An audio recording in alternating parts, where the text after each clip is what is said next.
need.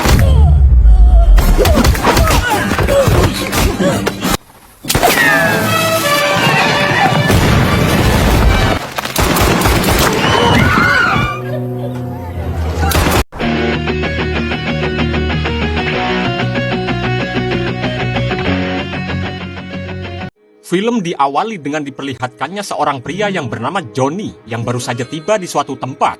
Terlihat Johnny perlahan memasuki wilayah tersebut dengan menunggangi kudanya dan memberi sebuah kode pada seorang warga di sana.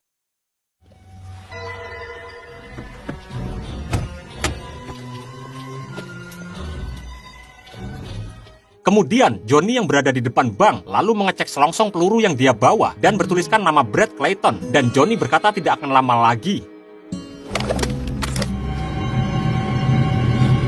Setelah itu, Johnny beristirahat sejenak di sebuah bar yang terletak di wilayah tersebut.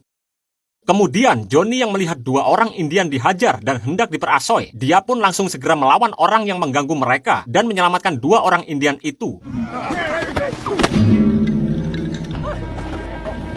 Y'all leave them be. Who's asking? Y'all don't haul tail out of here. You be sorry you didn't.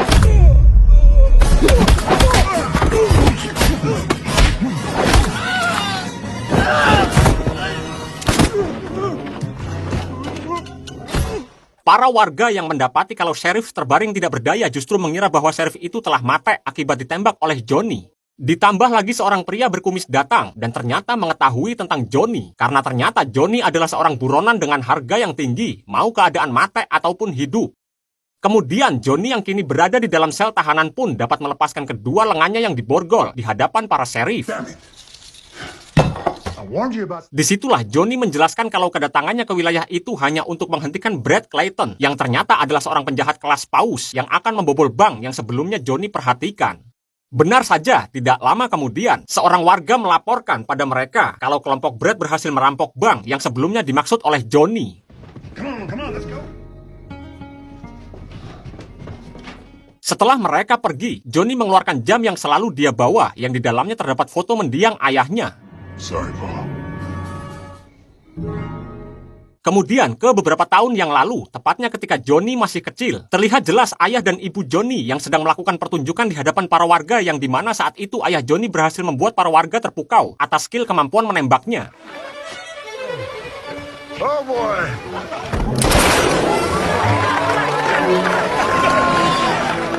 Tanpa mereka sadari, di antara para penonton terlihat Brad bersama kelompoknya tidak terima kalau ayah Johnny yang bernama Black ini menggelar sebuah pertunjukan. Oleh karena itu, Brad dan kelompoknya pun berencana untuk menyingkirkan Black. Setelah itu, Brad bersama kelompoknya merampok sebuah bank yang ada di wilayah tersebut. Tidak disangka, setelah mendapat apa yang mereka mau, Brad menyuruh seorang pria di sana untuk melemparkan kartu. Good.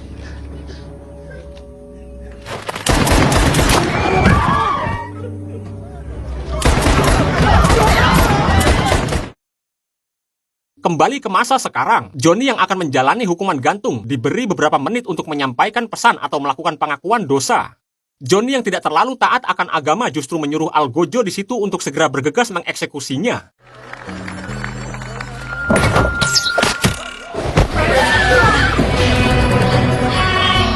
Ternyata itu adalah dua orang Indian yang sebelumnya ditolong oleh Johnny. Mereka lalu membawa Johnny ke suatu tempat dan berterima kasih karena sebelumnya Johnny telah menyelamatkan mereka. Oleh karena itu, para Indian itu mengembalikan pistol dan kuda Johnny yang dirampas oleh sheriff setempat dan mempersilahkan Johnny untuk melanjutkan perjalanannya.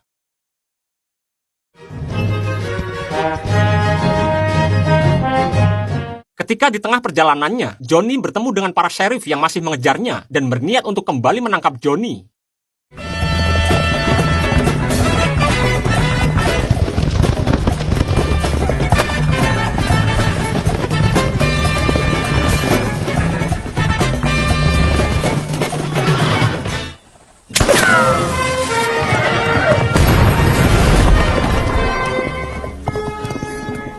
Beberapa waktu kemudian, Johnny yang masih berada di perjalanan terus terbayang dengan perkataan Brad pada sang ayah yang membuat Johnny kembali teringat dengan masa lalunya.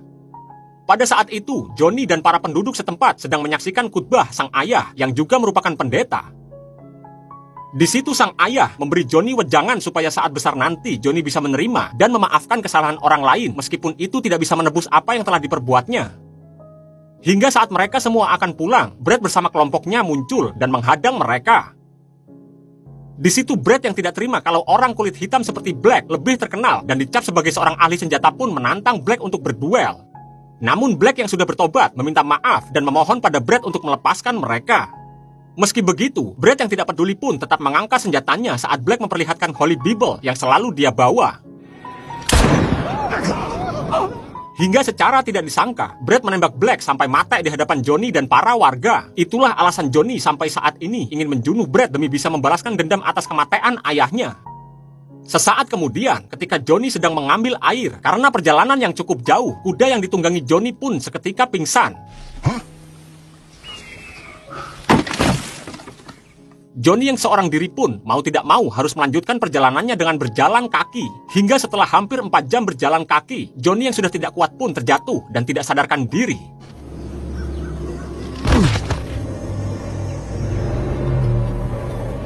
Sore harinya, seorang pendeta menemukan Johnny yang terbaring lemas dan bergegas untuk menyelamatkannya. Ketika Johnny telah tersadar, si pendeta yang bernama Percival Fireman Jr. ini pun kemudian menceramahi Johnny yang terlalu jauh dengan agama.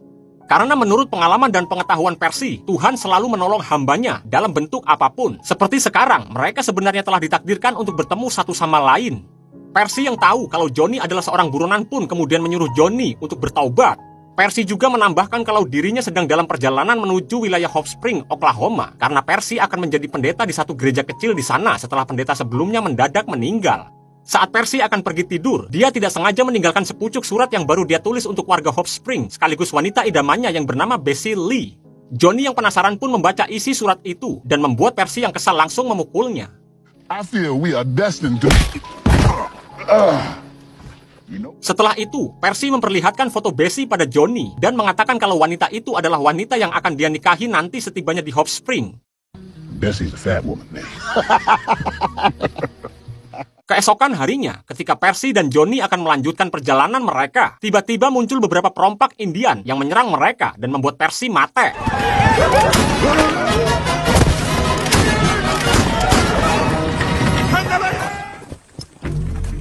Setelah kepergian Johnny, seorang Indian menghampirinya dan sadar kalau Percy belum mati karena anak panahnya menancap pada Holy Bible yang dipegang Percy. Maka dari itu, mereka pun membawa Percy.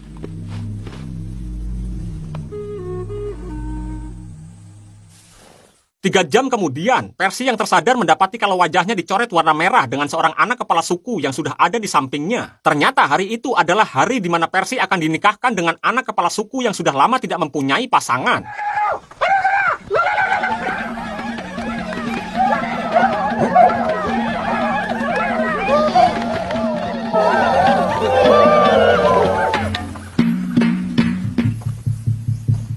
Walaupun Percy sudah mengatakan kalau semua ini salah paham, semua orang di situ tidak mengerti akan perkataan Percy dan tetap melanjutkan acara pernikahan.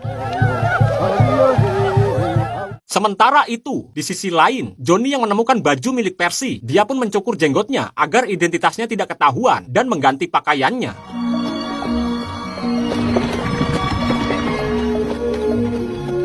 Beberapa waktu kemudian, akhirnya Johnny tiba di wilayah Hot Spring. Johnny yang sudah lama menempuh perjalanan pun kemudian memasuki sebuah bar untuk beristirahat. Melihat tampang orang asing di bar tersebut, seorang sheriff di sana yang bernama Marshall Cove kemudian menghampiri Johnny. Pada kesempatan itu, Cove bertanya panjang lebar tentang apa yang dilakukan Johnny di sana. Mengingat dirinya adalah seorang buronan, Johnny pun mengatakan kalau dia adalah Percy, seorang pendeta yang sebelumnya diutus ke wilayah tersebut. Ketika Johnny akan diberi pertanyaan lebih lanjut oleh Cove, Johnny yang melihat sosok Bessie pun langsung memanggilnya dan mengatakan kata-kata yang sebelumnya terdapat di surat yang ditulis Percy. Dan hal itu membuat Bessie yang belum tahu sosok Percy pun menganggap kalau Johnny itu adalah Percy. Dengan pernyataan Bessie, Johnny pun dibawa oleh Bessie memasuki gereja. Sempat terjadi ketegangan di sana ketika Johnny kaget dan mengangkat senjatanya. Beruntung Johnny dapat berimprovisasi dan membuat situasi tenang kembali. Hallelujah. Hallelujah. Malam harinya, Percy yang terus-terusan berada di dekat anak kepala suku pun berdoa pada Tuhan agar mau menolongnya. Tidak lama dari itu, doa Percy dijawab langsung, yang dimana ketika Percy mendengar suara gaduh di luar, dia menemukan seorang Indian dengan berpakaian hewan terkapar, tidak sadarkan diri akibat mabuk berat. Sementara itu, di waktu yang bersamaan, Johnny yang kini sedang mengobrol dan berbincang-bincang dengan para warga di sebuah kamar yang disediakan oleh Bessie pun mendapat informasi dari seorang warga di sana kalau pendeta sebelumnya dibunuh oleh anak buah Tom demi bisa mencuri hartanya. Bukan hanya itu saja, Tom juga berniat untuk mengambil dan merampas tanah wilayah Hop Spring. Beruntung wali kota Hop Spring yaitu Jesse Lee dapat mengatasi hal tersebut sekaligus menyelamatkan warga Hop Spring. Sebelum pergi, Bessie mengatakan kalau ada 5 jamaah yang akan datang dan mendengar Johnny berkhutbah beberapa hari lagi. Ketika semua orang telah pergi, Johnny yang khawatir penyamarannya akan terbongkar pun berniat untuk kabur melalui jendela. Akan tetapi, tiba-tiba pengurus gereja di sana datang dan menyerahkan kunci brankas tempat tersimpannya harta para warga Hop Spring. Mendengar hal tersebut, Johnny memutuskan untuk tinggal beberapa hari lagi dan berniat untuk merampok semua uang yang ada di dalam bank. Dan agar pelariannya tidak dicurigai, Johnny pun berdalih kalau apa yang dia lakukan saat ini adalah ajaran dari Maha Pencipta. How long are we supposed to keep our feet out this window? Pagi harinya, terlihat Percy yang kini menggunakan pakaian orang mabuk semalam berhasil kabur melarikan diri dan mencuri seekor kambing milik para penggembala. Sementara di sisi lain, terlihat Tom yang sedang marah besar pada 2 orang anak buahnya karena para warga Hop Spring merasa dan masih tetap bersikeras ingin mempertahankan wilayah mereka. Meski sebelumnya Tom mendapat surat kuasa dari pendeta sebelumnya tentang pengambil alihan wilayah Hop Spring, ternyata surat pengambil alihan wilayah Hop Spring yang berisi tanda tangan pendeta yang telah mati adalah surat palsu yang sengaja dia buat. Pantas saja para warga tetap bersikeras mempertahankan hak mereka. Buktinya, kini Kuf dan kelompoknya mendatangi Tom dan menjelaskan fakta yang sebenarnya. Sebelum pergi, Kuf mengancam Tom agar tidak lagi mengganggu para warga. Walaupun sempat terjadi ketegangan di antara mereka, namun Kuf dan kelompoknya yang telah selesai dengan niatnya pun langsung bergegas pergi dari tempat itu.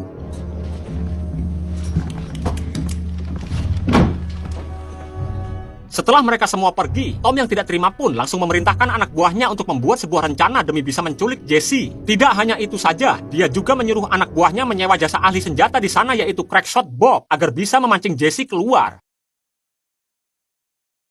Beberapa jam kemudian, Johnny yang baru selesai membersihkan badannya dan dihampiri oleh Bessie yang telah menyiapkan makanan untuknya. Johnny pun dikagetkan oleh Crackshot yang mengacau di luar gereja.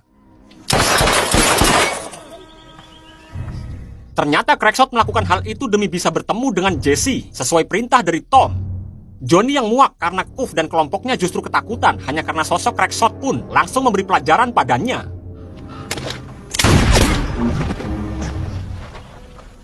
Ketika Johnny sedang menjelaskan penjelasan pada para warga di sekitar agar tidak takut, tiba-tiba Jesse dan istrinya datang menggunakan kereta kuda. Di hadapan para warga, Jesse berkhutbah panjang lebar tentang masyarakat setempat yang pada intinya mereka janganlah menjadi orang yang penakut karena Tuhan sudah memberikan tangan dan kaki untuk mereka berjuang membela kebenaran. Namun ternyata orang yang barusan berkhutbah bukanlah Jesse, melainkan adik dari Jesse sekaligus kakak dari Bessie. Melihat sosok Jesse, hati Johnny pun bergejolak seakan menyukainya sejak pandangan pertama. Melihat sosok Johnny yang aneh karena pendeta membawa senjata, Jesse dan para warga sekitar pun meminta Johnny untuk menyambung sebuah ayat dari Alkitab. Ketika Johnny tidak bisa menjawabnya, tiba-tiba muncul Percy yang asli di hadapan mereka dan menjawab serta menyambungkan semua ayat yang diberikan pada Johnny. Percy yang mengetahui kalau Johnny menyamar sebagai dirinya, sontak berniat untuk menghajarnya. Beruntung identitas mereka belum diketahui karena Percy yang berhasil dibuat tidak berkutik oleh para warga setempat yang menyangka Percy adalah orang gila. Kemudian Percy dibawa ke sebuah ruangan dan diinterogasi oleh Johnny agar mereka sama-sama untung. Johnny pun mengajak Percy untuk bekerja sama. Johnny juga meminta maaf karena dia sebelumnya menganggap kalau Percy telah mati. Pada kesempatan itu, Johnny menyarankan agar Percy berpura-pura sebagai asistennya. Karena beberapa hari lagi, dengan kunci brankas yang dia dapat, Johnny berencana untuk mengambil semua uang yang tersimpan di dalam bank dan kabur melarikan diri. Setelah itu, Percy bisa hidup bebas dan kembali menggunakan identitas aslinya. Agar khutbah nanti Johnny tidak tampil, Johnny akan berpura-pura kalau dia tiba-tiba kehilangan suaranya. Karena ancaman yang diberikan Johnny, Percy pun terpaksa menyetujui dan mau menuruti perintah Johnny. Beberapa waktu kemudian, Crackshot yang terluka dibawa ke hadapan Tom dan para anak buahnya. Di situ mereka meneliti peluru yang menancap di tubuh Crackshot. Tom beserta para anak buahnya pun menyimpulkan kalau Johnny bukanlah orang sembarangan. Kembali ke Johnny dan juga Percy yang saat ini akan melancarkan rencana Johnny yang seakan-akan kehilangan suaranya. Ternyata rencana mereka berhasil meyakinkan para warga di sana. Karena hal itulah, para warga pun mau menerima Percy sebagai asisten Johnny untuk menggantikannya berkhutbah beberapa hari lagi. Sebelum itu, Johnny memperkenalkan Percy dengan nama Deacon. That was beautiful, Deacon. Malam harinya, ketika Percy dan Johnny hendak tidur, Johnny tidak sengaja menemukan sebuah peta harta karun yang dibuat pendeta sebelumnya di dalam wadah tinta yang ada di kamar tersebut. Tidak mau Percy tahu, Johnny pun berdalih kalau yang dia temukan hanya tulisan pesan biasa. What is it? Nothing. Penasaran dengan harta karun tersebut, Johnny pun diam-diam beranjak dari kamarnya dan menelusuri arah sesuai yang tertera di dalam peta. Ternyata harta karun yang dimaksud pendeta sebelumnya adalah pompa minyak, yang berarti kalau wilayah Hot Spring mengandung minyak bumi yang bisa dimanfaatkan para warga demi bisa memajukan wilayah tersebut. Tidak lama dari itu, tiba-tiba Jesse yang sedang berpatroli pun memergoki Johnny. Disitulah Johnny mengatakan panjang lebar tentang apa yang baru saja dia temukan dan akan merahasiakan hal tersebut terutama pada kelompok Tom. Melihat Johnny yang peduli terhadap para warga, Jesse pun seketika menyukai sosok Johnny. Jesse! Di waktu yang bersamaan juga, Bessie yang tidak bisa menahan hasratnya langsung memasuki kamar Johnny dan menganggap kalau orang yang sedang tidur di sana adalah Johnny karena gelapnya malam. Percy yang sebenarnya menyukai Bessie pun tidak mempermasalahkan hal tersebut. Kemudian Johnny yang kembali ke kamarnya dan dia sempat heran karena mencium aroma parfum yang tidak biasa Percy pakai. Waktu berkhotbah Percy pun telah tiba. Percy begitu semangat karena semalam dia telah bercumbu ria dengan Bessie.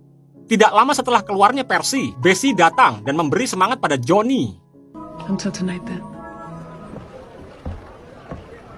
Saat Johnny akan bersiap-siap, tiba-tiba Bessie yang menganggap kalau orang yang semalam bercumbu ria dengannya adalah Johnny pun memeluk Johnny, yang membuat Johnny seketika kabur. Oh, yes. You close. Johnny yang melihat tampang Bessie dan mencium bekas parfum Bessie yang menempel di bajunya, menyimpulkan kalau semalam Percy telah bercumbu ria dengan Bessie dan berpura-pura sebagai dirinya. Karena tidak mau salah paham, Johnny sontak menghampiri Percy agar pria itu berkata jujur pada Bessie. Sayangnya karena emosi, Johnny tidak sengaja berteriak dan membuat semua orang di sana menganggap bahwa suara Johnny telah kembali. Now you gonna have me looking like I'm...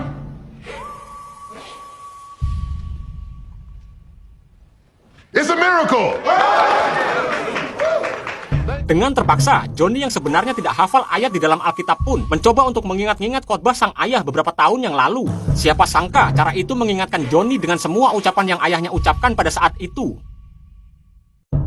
Sebagai pembuktian, Johnny yang sebelumnya bisa melepas borgol dengan mudah meminta Kuf untuk memborgol lengannya. Dan dengan beberapa serpihan ayat yang dia ucapkan, pada akhirnya Johnny bisa melepaskan borgol dari lengannya.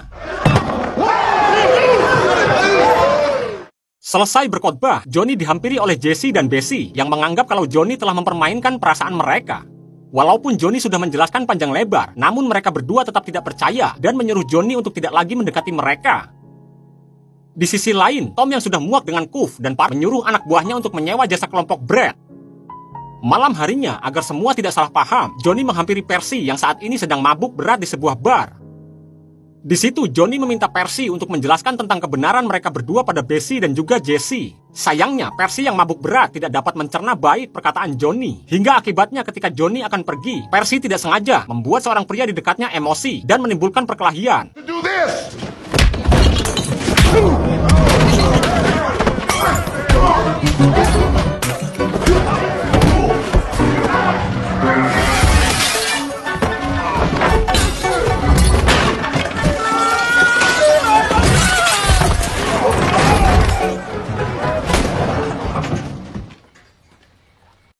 Beruntung kekacauan itu berhasil dihentikan oleh Kuf yang saat itu segera memanggil Johnny untuk berbicara empat mata dengannya. Pada kesempatan itulah, Kuf yang sudah tahu kalau Percy yang dihadapannya adalah Johnny buronan paling dicari, memperingatkan Johnny untuk bersaksi. Namun di sini Johnny yang sudah bertaubat dan tidak jadi mencuri semua uang milik si pendeta pun menjelaskan panjang lebar tentang kilang minyak yang dia temukan sebelumnya dan berjanji kalau pada malam itu dia akan pergi jauh dari wilayah tersebut sebab penyamarannya telah terbongkar. Sebagai balasan karena Johnny telah memberitahukan rahasia tentang kilang minyak itu, Kuf pun membiarkan Johnny pergi. Namun siapa sangka, Brad yang sedari tadi mendengarkan pembicaraan mereka yang disewa oleh Tom seketika langsung membunuh Kuf saat itu juga. Karena kejadian tersebut, para sheriff di sana menganggap kalau kematian Kuf diakibatkan oleh Johnny yang tidak sudi kalau identitasnya ketahuan. Oleh karena itu, mereka semua pun kini berniat untuk menangkap Johnny.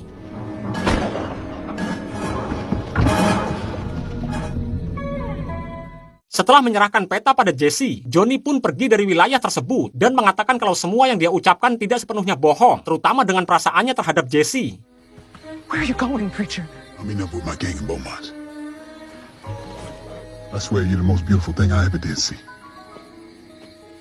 Keesokan harinya, dua orang anak buah Tom ditugaskan olehnya untuk memberitahu Jesse kalau dalam waktu 24 jam Jesse tidak mau menyerahkan seluruh properti warga Hop Spring, dia tidak segan-segan untuk mengutus kelompok Brad dan akan mengadu dombakan para warga berkulit putih dengan para warga berkulit hitam. The fate of this town rests in your hands. Di gereja, seluruh masyarakat pun sadar kalau pendeta sebelumnya adalah Johnny Black, seorang buronan terkenal yang telah banyak menghabisi nyawa orang. Mendengar hal tersebut, Percy dengan lantang mencoba menjelaskan semuanya panjang lebar dan berkata jujur tentang siapa dirinya yang sebenarnya dan apa hubungannya dengan Johnny. Tidak lama kemudian, Jesse datang dan menjelaskan kalau Johnny tidak sepenuhnya jahat. Dia bahkan menyerahkan peta harta karun yang Johnny temukan sebelumnya. Dengan minyak yang melimpah di wilayah mereka, Jesse berjanji jika para warga mau bekerja sama melawan kelompok Tom, dia akan memakmurkan masyarakat Hop Spring. Di tengah pembicaraan mereka, tiba-tiba dua orang anak buah Tom datang dan menyampaikan kekhawatirannya. Ternyata, diam-diam mereka berdua juga pro terhadap masyarakat Hop Spring. Oleh karena itu, demi kesejahteraan bersama, dua orang anak buah Tom ini mau bekerja sama dengan Jesse dan para warga. Di samping itu, walau pada awalnya Bessie tidak bisa menerima kenyataan, tetapi karena ucapan dan keyakinan yang diberikan Percy, Bessie pun mau menjalin hubungan dengan Percy. Malam harinya, keamanan setempat berhasil menemukan Johnny dan menyeretnya untuk dikurung di dalam sel tahanan. Sebelum keesokan harinya Johnny akan dieksekusi mati karena dianggap telah menghabisi Cove. Sebagai seorang teman, Percy pun menjenguk Johnny dan mengajaknya untuk berbicara. Di situ Percy menjelaskan tentang perjalanan hidupnya hingga dia berubah menjadi seorang pastor. Sebelum pergi, Percy menyerahkan Alkitab yang selalu dia bawa dan menyuruh Johnny untuk membaca beberapa ayat yang dia tunjukkan. Keesokan harinya, Johnny dihampiri oleh Bessie yang sedang mencari Percy yang dari semalam dia tidak kembali ke kamarnya. I'm so worried about him. Di waktu yang sama juga, Jesse yang sedang mengirim telegram tiba-tiba diculik oleh kelompok Brad dan membawanya ke hadapan Tom. Beberapa waktu kemudian, Johnny yang sedang membaca Alkitab sesuai arahan dari Percy, diam-diam menemukan sebuah kunci sel di dalamnya. Dengan kunci tersebut, Johnny bisa bebas dan memberi pelajaran pada sheriff di sana.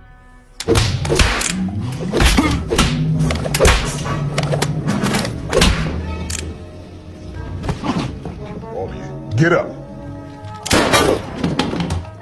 Setelah itu, Johnny berhasil membuat para sheriff tidak berkutik dan langsung kabur demi bisa menyelamatkan Jesse yang menurut informasi kini sedang berada di kediaman Tom. Dengan bantuan salah satu orang anak buah Tom yang berpihak pada Jesse, Johnny bisa membuat Tom dan seluruh anak buahnya keluar dari rumah. Kesempatan itu pun digunakan Johnny untuk membebaskan Jesse. Johnny dengan sigap menjunuh seluruh anak buah Tom dan menyisakan Tom seorang diri untuk dipertanggungjawabkan. Setelah itu, Johnny dan juga Jesse bergegas pergi ke Hop Spring dan menyuruh pria di hadapannya untuk mengikat Tom dan membawanya ke Hop Spring. Benar saja terlihat saat ini, Brad bersama kelompoknya telah tiba di wilayah Hop Spring dan dihadang oleh para warga di sana. Brad yang melihat hal itu pun tentu meremehkan para warga yang jumlahnya sedikit, dan sebagai ancaman, Brad tidak segan-segan menjunuh seorang warga setempat yang telah berani menentangnya. Whatever she was paying you. Tidak lama kemudian, Johnny dan Jesse akhirnya tiba. Pada kesempatan itulah, Johnny menyerahkan selongsong peluru yang terus dia bawa pada Brad, agar Brad mengingat kalau dia yang telah menghabisi ayah Johnny beberapa tahun yang lalu. Karena Johnny kini sudah ingin hidup damai, Johnny mempersilahkan Brad dan kelompoknya untuk pergi sebelum pertumpahan noda merah terjadi. Hingga tidak lama kemudian, karena Brad tetap bersikeras ingin mengacak-ngacak wilayah Hop Spring, muncul para suku Indian, orang yang sebelumnya ingin mengeksekusi Johnny dan beberapa orang lainnya termasuk Cove yang ternyata masih hidup.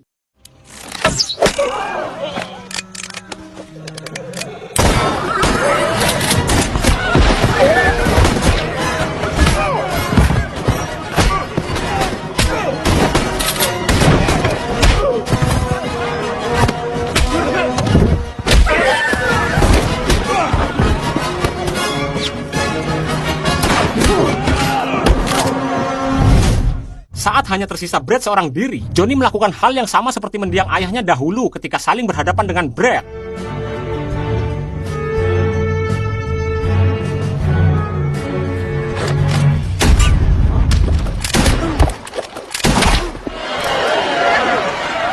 Di situ Johnny juga diangkat sebagai seorang sheriff yang akan melindungi dan menjaga wilayah Hop Spring.